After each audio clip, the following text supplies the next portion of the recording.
Bienvenue à Miette de Bois. Bien comme vous, hein, je suis confiné par cette pandémie, mais moi j'ai été plusieurs semaines où j'ai pas pu avoir accès à mon établi parce que j'ai été hospitalisé. Rien à voir avec le Covid-19, hein, mais suffisamment grave, pas mortel, mais suffisamment grave pour être pris en urgence durant la pandémie. Et puis donc j'ai ensuite passé plusieurs temps en convalescence, donc j'ai pas pu accéder à mon atelier. Encore maintenant, comme vous voyez, je marche difficilement. Mais j'avais réalisé il y a quelques mois des équerres intérieures et des équerres extérieures pour faire des caissons. C'est cette présentation-là que je vais vous montrer, ces réalisations. Donc j'ai fait un certain nombre de petits détails et d'améliorations que je vais montrer dans la vidéo et je vous représenterai ensuite à la fin. Allez, bonne vidéo, à tout de suite.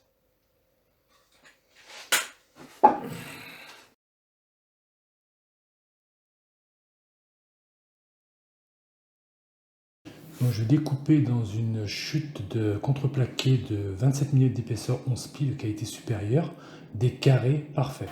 Donc pour ça, je ne change pas le réglage de mon guide par rapport à la lame et je fais des découpes dans les deux sens, ce qui me permet d'obtenir ainsi 4 carrés parfaits. Ces 4 carrés vont me permettre de faire, en coupant en diagonale, mes fameux triangles pour faire mes équerres. Voilà, je passe maintenant au traçage.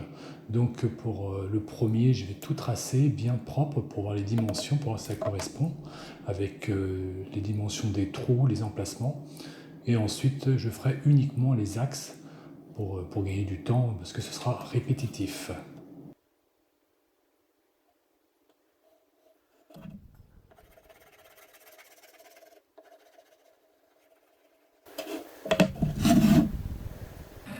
Sur le plan, j'avais prévu des découpes au diamètre 40. Je pensais que j'avais une fausse nerf de 40, en fait je m'arrête à 36. Donc je ferai mes trous à 36 et je vérifierai si ça correspond et si mes sergents ont la place de pouvoir se mettre. Donc je réalise tous les angles avec la fausse nerf et je vais ensuite couper à la scie sauteuse les bords suivant mon tracé.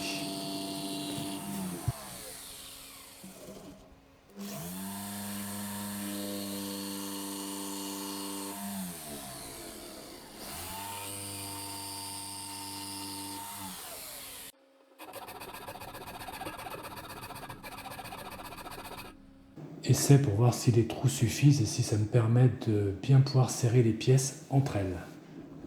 Ça semble correct, donc je poursuis ainsi avec ma fausse nerf de 36. Donc comme tout va bien, je pratique l'autre moitié où je vais faire le pointage, les trous, les découpes comme sur la première partie. Maintenant je vais réaliser la feuillure à la défonceuse sur les deux champs perpendiculaires de mon équerre et je vais faire comme ça le tour de mon carré parce que je n'ai pas découpé la diagonale.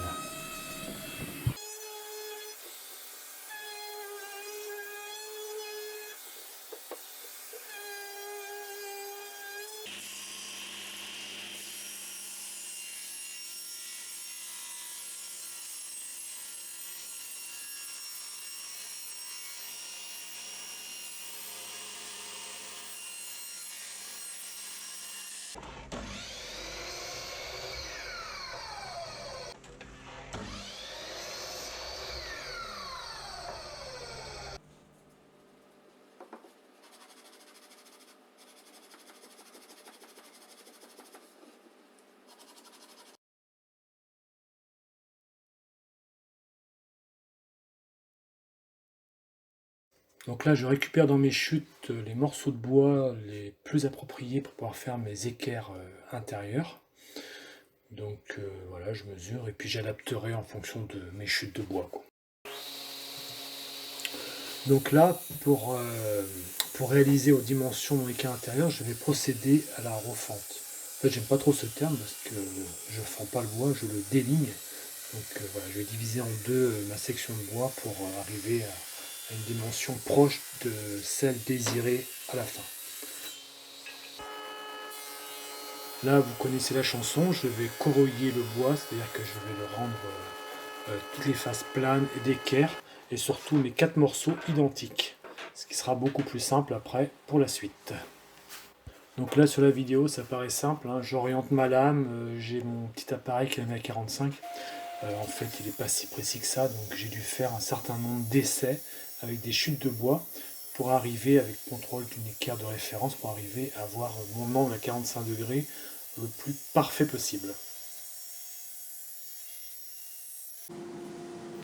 Donc là, je vais réaliser une petite feuillure à la toupie pour faire un petit décrochement. Je vous expliquerai à la fin pourquoi je fais cette feuillure. Et je vais même l'améliorer un peu plus tard.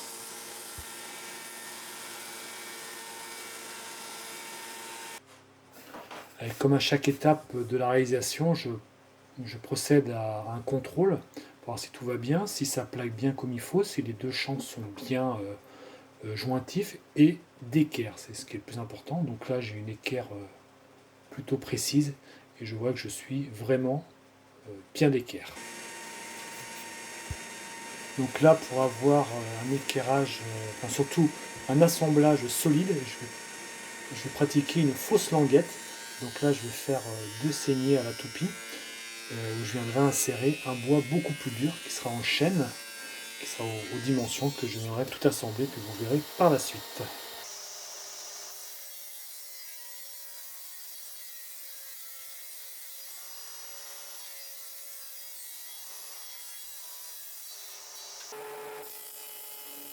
Donc là, je suis en train de passer à la raboteuse mes fausses languettes.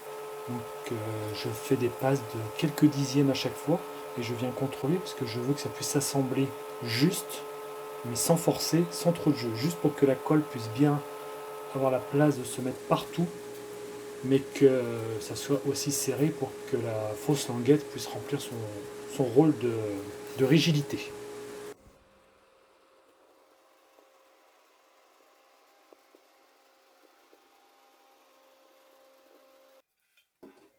Donc voilà, mes 2 pièces sont collées, là j'ai tout décollé, démoulé.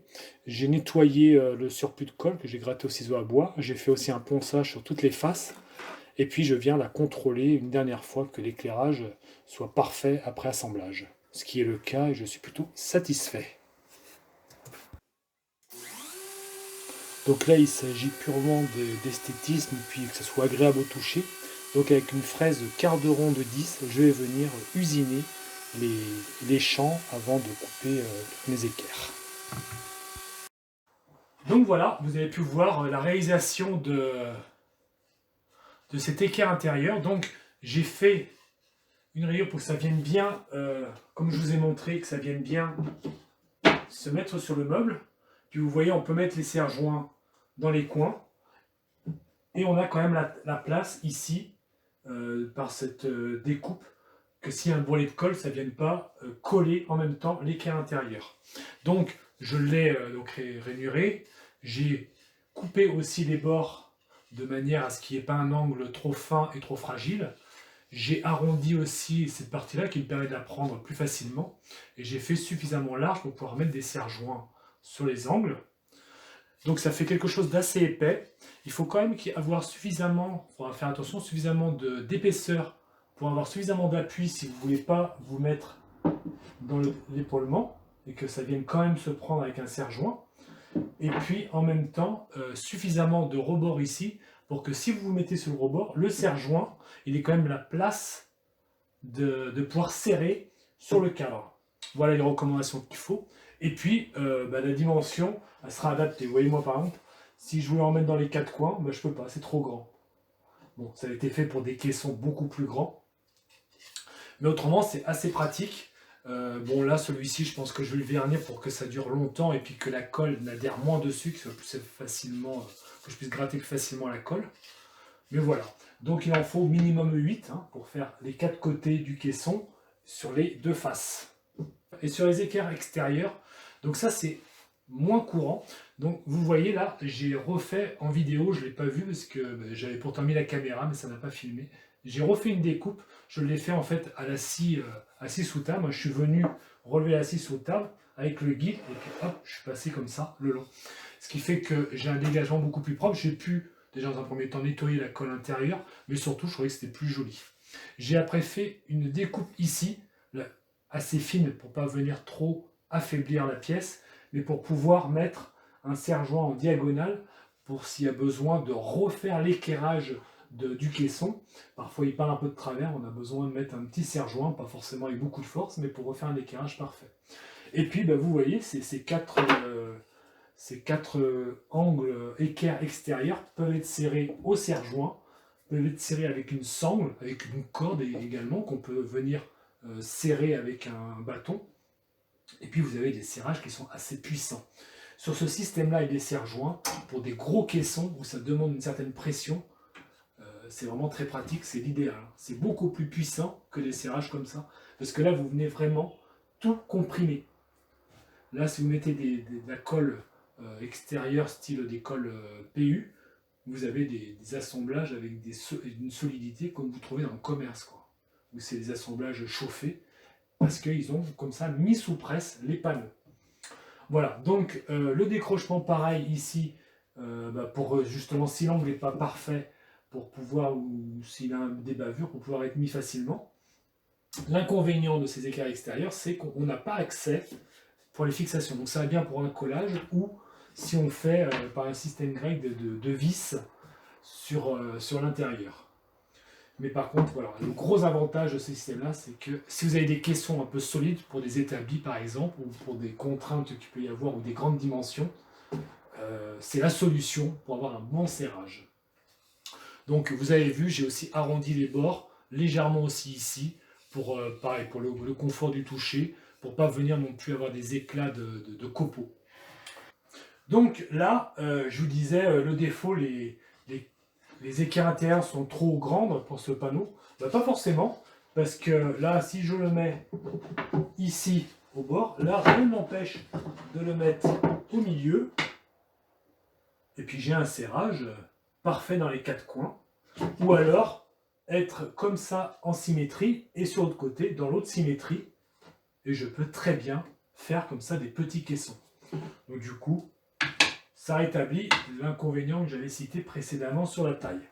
Sur mes équerres extérieurs, il suffit de les décaler un petit peu et je peux très bien venir visser les quatre coins en plaçant mes cornières à différents endroits. Et j'ai quand même mon serrage. Là, je peux aussi mettre le serre-joint ici.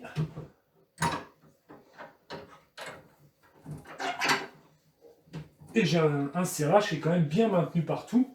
Et puis le fait que j'en ai plusieurs, je peux en mettre derrière, mais je peux aussi en mettre au milieu si mon caisson est profond. Voilà les adaptations qu'on peut faire avec ça. Et bon, c'est des petits travaux, c'est des petites activités qu'on peut facilement faire en temps perdu, parce que quand on a besoin, on met un peu plus de temps. Et ça permet de serrer comme il faut tous les cadres, à condition d'avoir des angles droits, mais quelle que soit leur dimension, sans marquer le caisson, en ayant un résultat propre, c'est-à-dire d'équerre. Voilà, j'espère que ça vous a plu. N'hésitez pas à me mettre des commentaires. L'ensemble des plans sera sur ma page Facebook, en PDF et sous format SketchUp, si certains ont envie de les refaire. J'ai adapté, j'ai pas forcément été à l'identique des plans, parce que je l'ai fait en fonction de mes chutes de bois, mais après ça sera à vous de faire en fonction de vos besoins. Ce qu'il faut en dimension, c'est de pouvoir prendre les deux morts d'un serre-joint minimum facilement, sans être gêné pour pouvoir les visser. Et puis, pas forcément trop large, il faut mieux en faire plusieurs, comme ça vous pouvez serrer plus facilement partout. Voilà. Voilà, j'espère que cette vidéo vous a plu. N'hésitez pas dans les commentaires à me dire ce que vous en avez pensé. Et puis, je vous souhaite un bon confinement en espérant que ça ne va pas durer trop longtemps. Allez, bye!